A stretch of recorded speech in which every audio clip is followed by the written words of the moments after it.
Assalamualaikum warahmatullahi wabarakatuh. Selamat pagi dan terima kasih untuk teman-teman Bapak Ibu guru yang sempat hadir pada kegiatan hari ini. Kegiatan kita pada pagi hari ini yaitu tentang penjelasan mengenai 7 jurus PKH.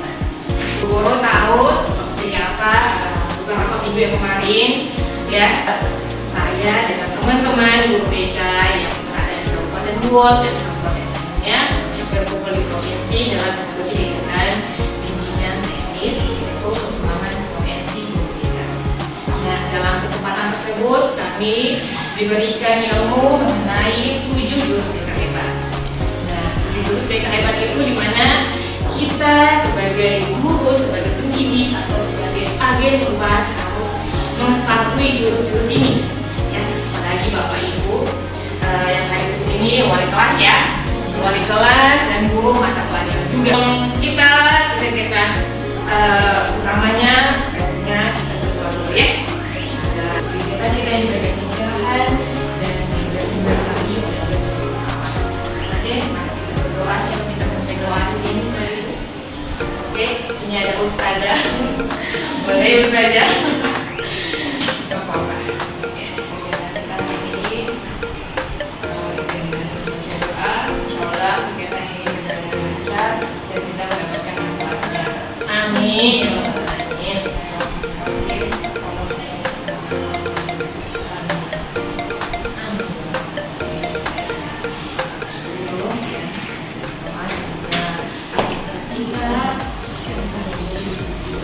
Ya, serta kita selalu bersyukur bahwa hari ini kita diberi kesehatan dan nikmat kesehatan sama-sama. Maaf ya untuk ibu guru yang semua yang hadir di sini. Saya berdiri di depan Bapak Ibu guru di sini bukan untuk mengajarkan, ya, tapi kita di sini sama-sama belajar. Ya, apa yang saya ketahui saya akan menjelaskan ke ibu guru yang sempat hadir pada kegiatan ini. Bagaimana kita sebagai agen pengembangan atau sebagai pendidik tahu dan wajib kita mengetahui ini karena kita setiap hari berhadapan dengan murid. Karena kita harus mengetahui potensinya. Pertama kita mengenal potensi. Nomor 1 itu kenali potensi. Nah, di kenali potensi ini kita diarahkan untuk mengenal kecerdasan majemuk. Kecerdasan majemuk di sini ada terbagi menjadi 9 kecerdasan. Terus yang kedua itu gaya belajar. Anak-anak juga memiliki gaya belajarnya berbeda-beda. Kita harus mengetahui sebagai guru ada 3 gaya belajar. Itu gaya belajar kinestetik, auditorial, dengan visual. Jadi semacam karton yang ditempelkan di dalam kelas dan mereka di situ diarahkan untuk membuat atau menuliskan gaya belajar mereka masing-masing agar diketahui oleh guru lain pula untuk bisa menyesuaikan dengan metode pembelajaran di kelas. Dan si auditori ini dia lebih suka pelajaran mendengar, kayak seperti ini menjelaskan. Dia suka lebih paham dia apa yang dijelaskan guru dibanding apa yang dia lihat. Misalnya kita memaparkan PowerPoint hari ini, dia itu tidak terlalu paham dia, tapi ketika kita jelaskan kembali dia akan paham. Kita arahkan siswa kita untuk misalnya si kinestetik, dia baiknya memiliki ekstrakurikuler di mana. Kalau kinestetik berarti kita kaitkan dengan ekstrakurikuler yang lebih sekolah ini apa sebenarnya? Kayak menari. Kalau si kinestetik kan menari. Nah, pramuka yang melibatkan kegiatan lah gitu. Si auditori ini apa biasanya? Menyanyi ya. Kegiatan menyanyi. Apalagi kegiatan di sekolah kita. Teater itu mungkin masuk ke kinestetik. Kinestetik.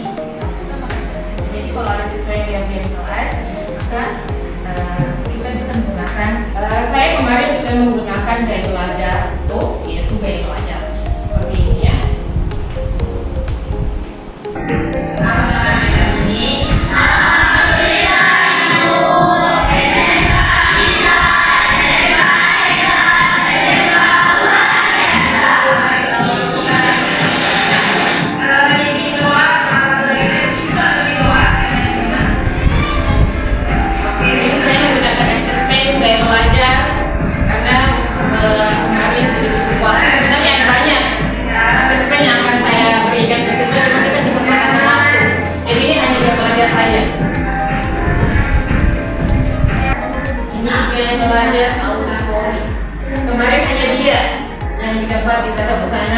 dia memiliki gaya audikon. Kebanyakan di kelas sana, jadi kalau teman-teman yang mengajar di sana, ini mereka paling banyak suka gaya belajarnya estetik. Ini, mereka banyak sekali gaya belajarnya estetik mereka. Nah, untuk yang juara 1 yang ada potensi sudah ya, itu kita lebih untuk anak-anak kita harus mengetahui gaya belajarnya. Atau mereka lebih senang dengan model visual atau audio seperti itu. Saya rasa jurus pertama sangat membantu untuk kita para wali kelas atau guru mata pelajaran dalam proses pemberian materi di dalam kelas. Seperti yang ada sekali, tepuk tangan betul. Iya benar sekali ya. Jadi potensi. Karena ada materinya tentang gaya belajar, ya mungkin ini ketika masih kelas akan ditanya terlebih dahulu mungkin kira-kira gaya belajar seperti apa dari setiap siswa ini yang kami ajarkan supaya kami tahu gaya belajar mereka masing-masing seperti apa dan bisa dikondisikan dalam kelas seperti apa materi yang akan disampaikan kepada mereka. Menyesuaikannya dengan kebutuhan siswa, itu namanya kebutuhan siswa. Oke, tepuk tangan. Terus kedua ini yaitu kelola emosi. Nah, ini yang penting sekali juga ini untuk ibu guru ya. Masuk di kelas pastinya tidak luput dari yang namanya emosi. Sudah pasti. Masuk kelas langsung marah-marah. Ada seperti itu? Ada. Jadi kebanyakan marah-marahnya daripada kasih pelajaran, kasih materi. Nah, penting sekali untuk kita sebagai guru untuk mengelola emosi. Belajar ya. Coba salah satu dari mengetahui apa itu emosi, maka di sini kita akan mengenal bagaimana cara untuk mengendalikan emosi. Yang ibu guru tahu saja apa itu emosi. Jadi emosi itu bukan hanya marah-marah ya, enggak. Iya. Oke, apa semua itu emosi itu? Iya, senang, apalagi? Sedih, oke, apalagi? Marah, kecewa. Oke, itu semuanya ada emosi. Emosi takut, cemas, excited, itu emosi. Happy. Nah, seperti ini. Jadi kita sebagai guru harus tahu dulu ketika masuk dalam kelas kita harus bisa melihat keadaan anak-anak kita. Jangan kita salah-salahkan bahwa atau gurunya sebenarnya lagi tidak mood ketika masuk di kelas berhadapan lagi dengan siswa yang mungkin karakternya yang bikin tambah kita emosi. Akhirnya ada yang excited, tender, angry, sad, sama happy. Ya, ini adalah macam-macam emosi. Mungkin apa itu? Mana guru bahasa Inggris? Ada tender itu apa? Kalau kita kaitkan dengan emosi. Nah, seperti ini. Kenali dan kendali. Ya. Dalam otak setiap manusia itu memiliki ini semua. Ada neokortex, limbik, dan ini adalah otak reptil. Nah, ini yang paling besar adalah neokortex ya. Ada otak limbik dan brain reptil atau biasa kita sebut dengan otak reptil. Kenapa? Nah, kita kaitkan dengan kehidupan sehari-hari. Bapak Ibu pasti sering mendapatkan situasi di mana mereka masuk dalam kelas, terus menemukan kondisi siswa yang bikin emosi juga naik. Nah, apakah kita harus menuntut emosi kita atau bagaimana? Kita seperti guru seperti ini. Jangan kita terbawa dengan situasi yang harusnya kita sebagai guru harus bisa mengendalikan emosi kita. Sebagai guru kan, sebagai pendidik yang bisa mengendalikan emosi kita.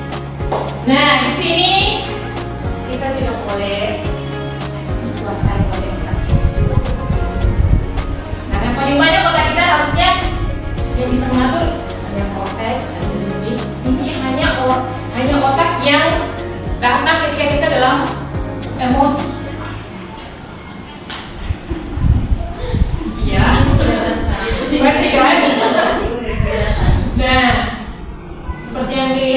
kenali dan kendali. Jadi kan kita sudah mengetahui emosi kita, oh saya ini lagi marah, oh saya ini lagi cemas. Nah, brain reptil. Ya. Yang agak sulit dilakukan karena biasa kan kitanya masuk ini jam-jam terakhir. Mudah-mudahan biasa masuk jam terakhir. Nah, kondisi yang ada itu di saat kita masuk, siswanya ada yang lebih justru malah mereka yang memancing kita untuk menjadi emosi. Jadi sulit mengendalikan emosi di jam-jam terakhir. Jam-jam kritis ya, jam-jam kritis. Suasananya panas, siswanya jarang, maksudnya siswanya sudah ada yang bolos serta masuk di kelas bikin ulah. Jadi itu mungkin kami sebagai tenaga pendidik harus lebih mendalam lagi untuk mengenali emosi dari kita sebagai pendidik kemudian Dan emosi kita lebih mengajarkan anak-anak kita juga bagaimana bisa mengendalikan emosi. Oke, begitu saja. Berarti tepuk tangan masing-masing mengeluarkan otak reptilnya. Ya, yang satu marah, yang satu juga marah. Berarti yang berperan di sini adalah otak reptilnya. Marah-marahnya. Dinosaurus, otak dino namanya.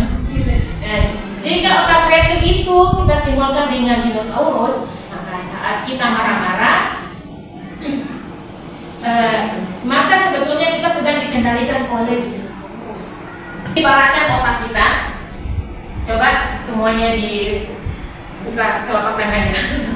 Ini otak dinosaurus, dan ini semua adalah otak yang berpikir logis, ya. Otak pintar lah istilahnya, otak pintar. Nah, ketika kita marah, kita bisa mengetahui tangan kita dan kita. Ini otak dinosaurus kita tutup, berarti dia sudah tertutup, atau kita bisa berpikir logis dengan menghubungkan semua otak-otak kita ini. Otak logisnya namanya otak pintar. Karena jangan sampai dong kita dikuasai oleh otak reptil ini. Masukkan otak reptil ini ke dalam. Jadi ini baratnya otak reptil dan ini otak pintar kita. Jangan sampai kita dikuasai oleh ini. Sementara otak pintar kita lebih besar kan daripada otak reptil. Nah, ini juga ada. Oke, kita semua berdiri dulu untuk melakukan breathing.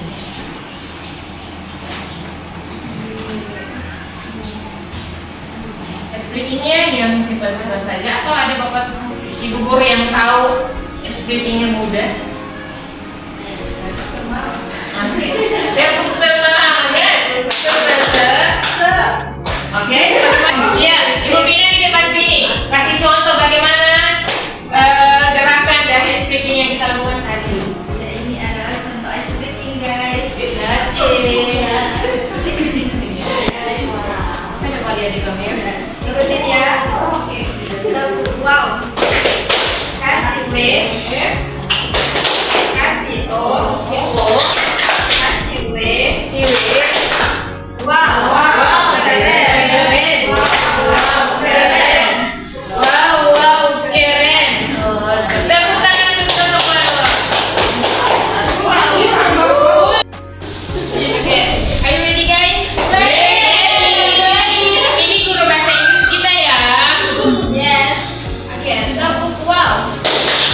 Kasih W, kasih O, kasih W, wow, keren. Wow, keren. Oke. Ibu Bina dan guru semua. Pelan-pelan dulu ya. Tepuk wow. Kita dapatkan dari Ibu Bina. Selanjutnya kita masuk ke jurus selanjutnya, itu jurus ketiga ya. Resiliensi ataupun daya lenting ya di sekolah kita ya. Banyak sekali yang broken home ya. Nah, di situ peran kita sebagai pendidik membentuk pola pikir mereka. Kita harus menemukan pola pikir mereka untuk lebih berkembang, bertumbuh. Biasa kita sebut dengan grow mindset.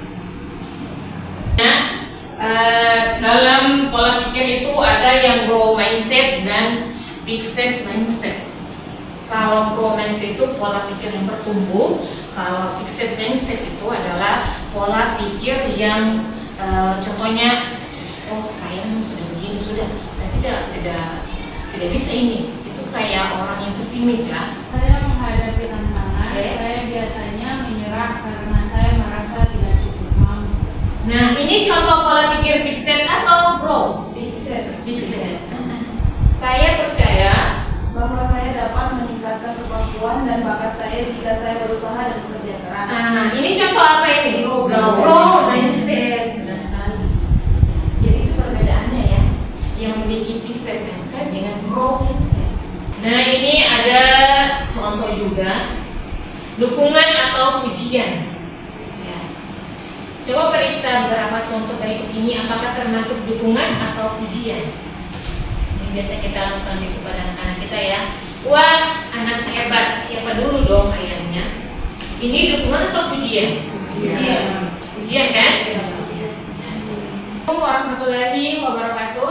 Waalaikumsalam warahmatullahi wabarakatuh. Terima kasih atas waktu yang sudah diluangkan oleh Bapak Ibu Guru di jam 2 ini ya. Kita tadi jeda dengan adanya isoma, istirahat, sholat dan doa. Nah, kita lanjutkan lagi penjelasan kita pada kegiatan kali ini. Jurus keempat ini yaitu jaga konsistensi. Tapi sebelumnya kita berdiri semua dulu.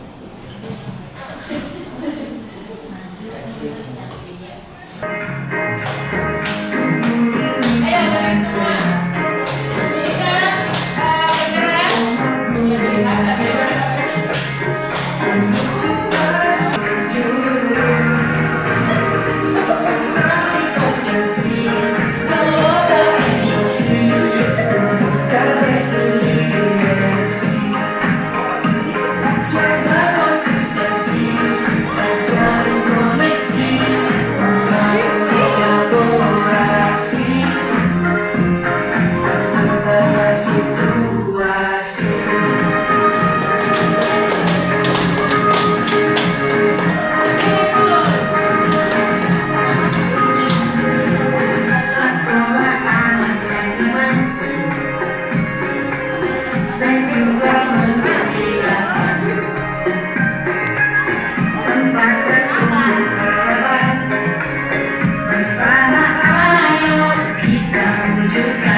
Konsistensi atau kebiasaan berkesadaran ya. Kita sebagai seorang pendidik menginginkan anak kita itu melakukan sesuatu itu atas kesadarannya kan? Iya. Karena sesuatu yang kita paksakan pasti tidak akan bertahan dengan lama ya. Biasanya kita memaksakan anak itu melakukan sesuatu yang ia tidak senangi, yang dia tidak gemar. Di sini ada list, atau habit tracker. Habit tracker ini apa? Coba ada yang tahu apa itu habit tracker? Tracker. Secara psikologis, paksaan dapat memicu resistensi. Resistensi itu adalah penolakan. Ya, karena kita menyuruh anak-anak karena dalam keadaan terpaksa mereka sebenarnya menolak, cuma karena ada aturan atau mereka menghargai guru. Jadi sesuatu yang dipaksakan itu tidak baik ya. Misalnya isinya masih gadis, masih cewek maksudnya ya. Sesuatu hubungan yang kalau sudah tidak berjalan dengan baik tidak usah dipaksakan. Iya, itu sakitnya dua-dua. Ingat ya. Ingat yang ada pacar ini. Kalau sudah tidak jalan bareng, tidak usah. Mendingan kita saja masih banyak. Karena atau kita dihalalkan.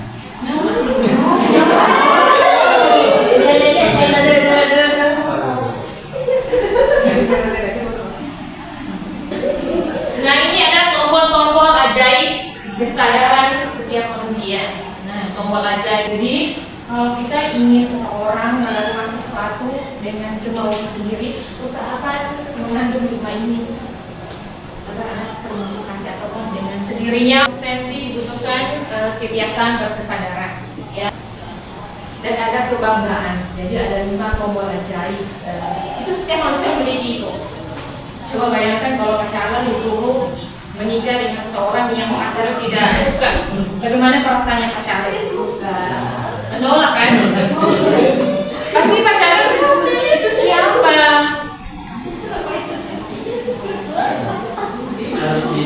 Iya, harus dicari tahu dulu kan? Karena sesuatu yang dipaksakan itu tidak baik. Kecuali mungkin pacaran sudah melakukan pendekatan. Di sini ada perbedaan motivator itu kendali dari luar, karena termotivasi kan? Nah, kalau inspirator kesadaran dari dalam diri. Ini ada perbedaannya. Melihat anak sebagai objek. Yang kita tanggapi dari menjalankan sejarah konsistensi kalau kita terapkan di dalam kelas. Selanjutnya kita beralih ke jurus ke-5. Jalin koneksi. Nah,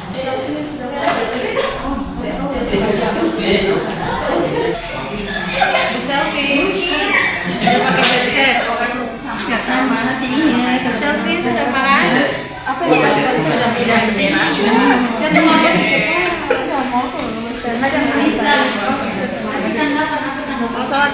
Sama-sama cerita sama-sama. Misalkan tadi Ibu Lita tadi bicara dengan Ibu Pina ya. Apakah terjadi jalin koneksi? Dicuekin. Enak tidak dicuekin? Sakit hati ya. Nah seperti itu adanya jalin koneksi. Jadi kita dengan siswa itu harus kita jalin koneksi. Ya Ibu. Seperti apa kalau emosi yang Ibu ketahui dan penerapannya di kelas seperti apa? Kalau dari saya mungkin tidak jauh-jauh dari penjelasan Ibu Desi tadi, bagaimana cara kita mungkin untuk dapat mengendalikan emosi seperti yang Ibu jelaskan tadi kan. Kalau emosi itu tidak hanya tentang marah-marah tapi tentang perasaan yang lainnya. Mungkin bisa kami lebih kontrol, bahkan bisa juga sepertinya 5 jari tadi diterapkan sama siswa supaya genggam tangannya itu supaya mereka juga bisa mengendalikan emosi mereka ketika di dalam kelas. Karena saya rasa dari pengendalian emosi tersebut bisa membantu kelancaran dari proses pembelajaran. Iya benar sekali. Karena kalau siswa lagi tidak mood, emosinya lagi tidak baik, itu penerima pembelajaran di kelas juga itu sangat-sangat berpengaruh ya. Tepuk tangan untuk siswa. Tumbuhkan resiliensi. Oke, apa yang Bapak Ibu dapatkan dari jurus ketiga itu tumbuhkan resiliensi. Ibu, Bapak terlambat ya? Apa resiliensi? Resiliensi itu daya lenting, daya juang. Jadi ketika anak benar itu nanti lah.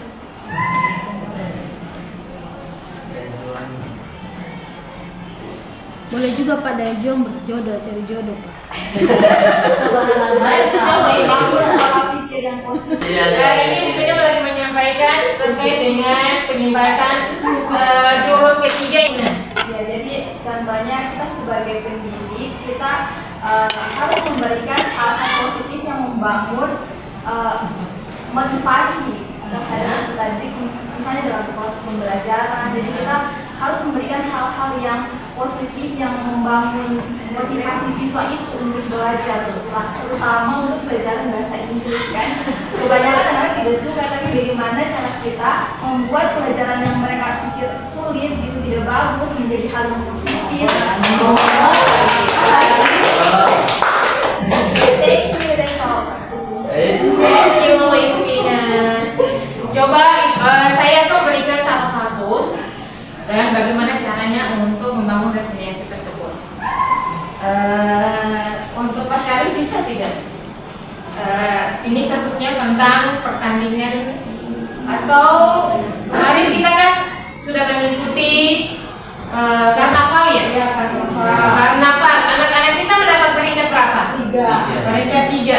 Apa daya juang ataupun resiliensi yang kita berikan kepada anak-anak kita yang mengikuti karnaval tersebut? Penguatan ya. Ini penguatan kepada anak-anak. Bisa Pak Syarif kasih contoh? Oke, coba. Dari saya,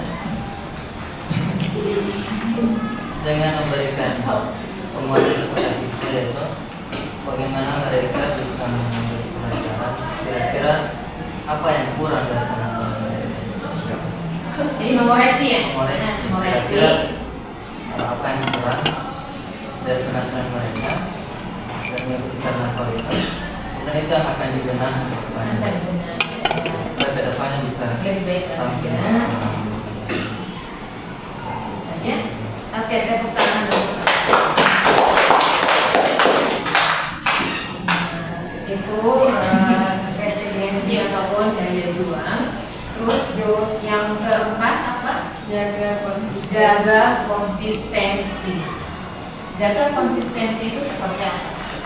Ada yang bisa memberikan tanggapannya tentang jurus keempat ini? Jaga konsistensi. Dalam melakukan sesuatu itu kita harus menjaga konsistensi, tidak boleh hanya setengah-setengah. Diberikan arahan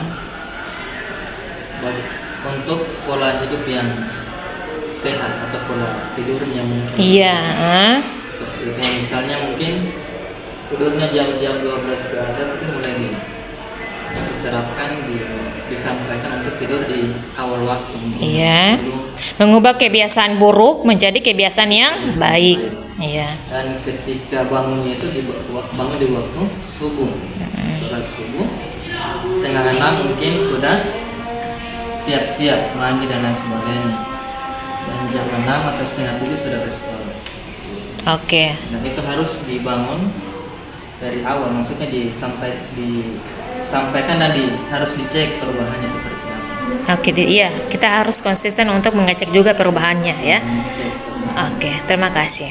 Sudah selesai Pak Syarif? Oke, tepuk tangan untuk Pak Syarif.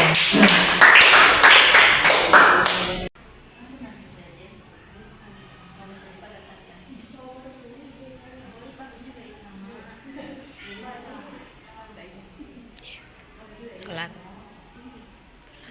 Ibu, kita sudah beralih ke jurus ke-6, yaitu bangun kolaborasi. Yang sering terjadi, tapi mungkin Bapak Ibu tidak sadar ya. Apa yang Bapak Ibu ketahui tentang kolaborasi?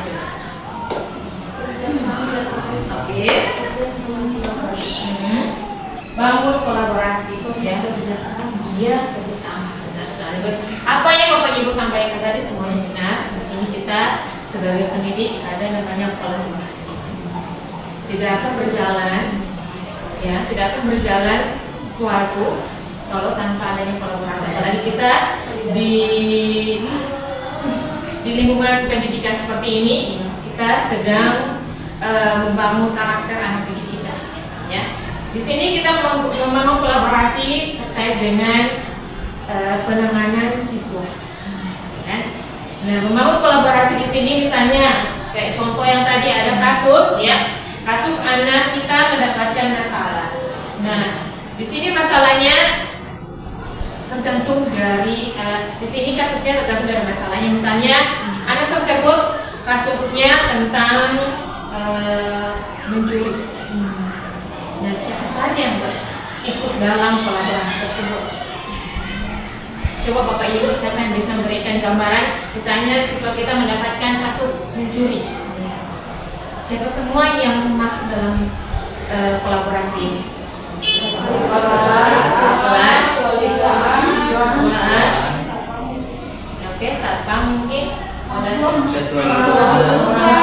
jurusan.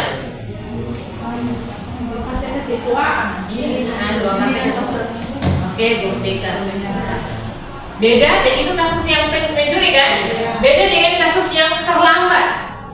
Siapa dilibatkan di sini semua?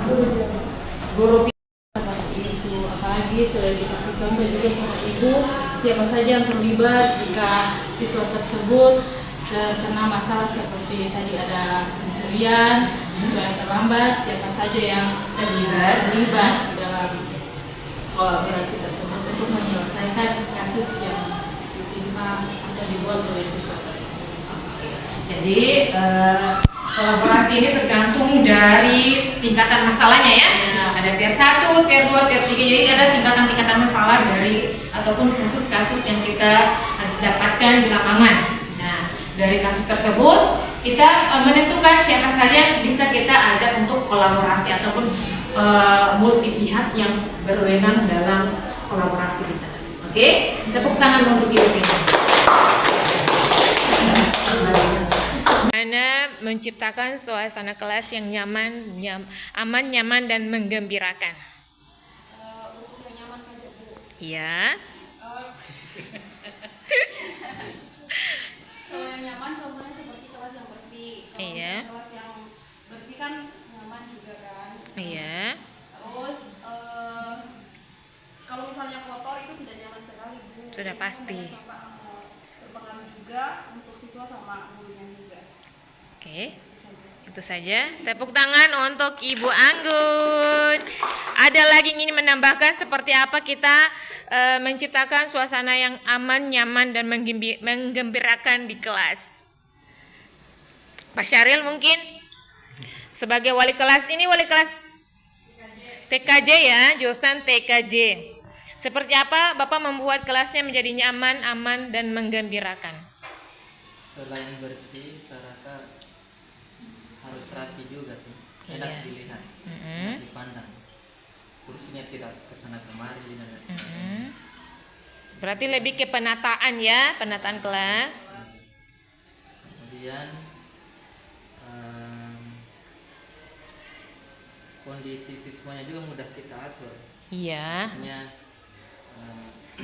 untuk orang-orang yang sering bermasalah, yang sering maksudnya aktif di kelas, Iya. harus kita kondisikan juga pada saat itu agar tidak membuat Kegaduhan gaduh mungkin. dalam kelas.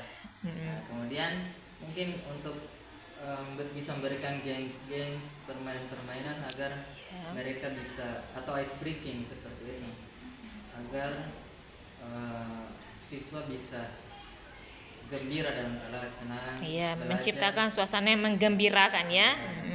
atau metode-metode pembelajaran yang menyenangkan. Oke. Seperti itu. Disesuaikan dengan metode pembelajaran. Oke, Mungkin jadi audio visual, tampilkan video-video apa. iya benar sekali ya. Jadi ini berkesinambungan ya dari apa yang kita dapatkan di jurus pertama. Jadi semuanya ini berakhir di situasi, mengatur situasi. Mungkin seperti itu. Oke, tepuk tangan untuk Pak Syaril. Wujudkan lingkungan pendidikan yang sehat secara fisik, mental, sosial, dan spiritual serta bebas dari kekerasan bagi semua warga sekolah. Di sini berarti bebas dari kekerasan.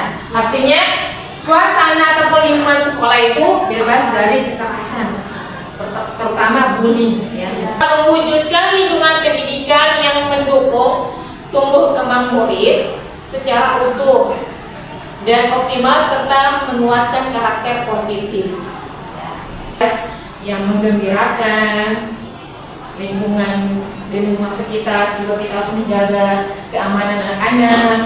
Itu salah satu dari jurus ke-7 ini, yaitu menata situasi. Dari pembahasan kita hari ini ya, kita sudah mendapatkan 7 jurus BK ya, 7 jurus BK hebat, yaitu pertama, kenali potensi, kedua, kelola emosi, ketiga, tumbuhkan resiliensi, keempat, jalin koneksi, kelima, apa? Jaga konsistensi, keenam, bangun kolaborasi, yang ketujuh, menata situasi. Nah, itu semua adalah jurus-jurus yang harus kita terapkan di dalam kelas atau di lingkungan sekolah, ya. Nah, dari penjelasan tersebut kita sudah memperoleh 7 jurus ya. Alhamdulillah ya, untuk teman-teman yang sudah meluangkan waktunya hingga dari pagi hingga sore ini dalam penjelasan kita untuk memperoleh 7 jurus BK hebat. Nah, maksudnya 7 jurus BK hebat ini bukan hanya saya menguasai sebagai guru BK, tapi Bapak Ibu guru juga harus bisa menguasai jurus-jurus ini agar pembelajaran dalam kelas bisa diterapkan, bisa berjalan sesuai dengan apa yang kita inginkan ataupun apa yang kita harapkan. Oke, pembahasan kita pada sore hari ini berakhir dengan baik, semoga bermanfaat untuk kita semua. Amin. Dan Ibu akhiri ya dengan ucapan Assalamualaikum warahmatullahi wabarakatuh. Waalaikumsalam warahmatullahi wabarakatuh.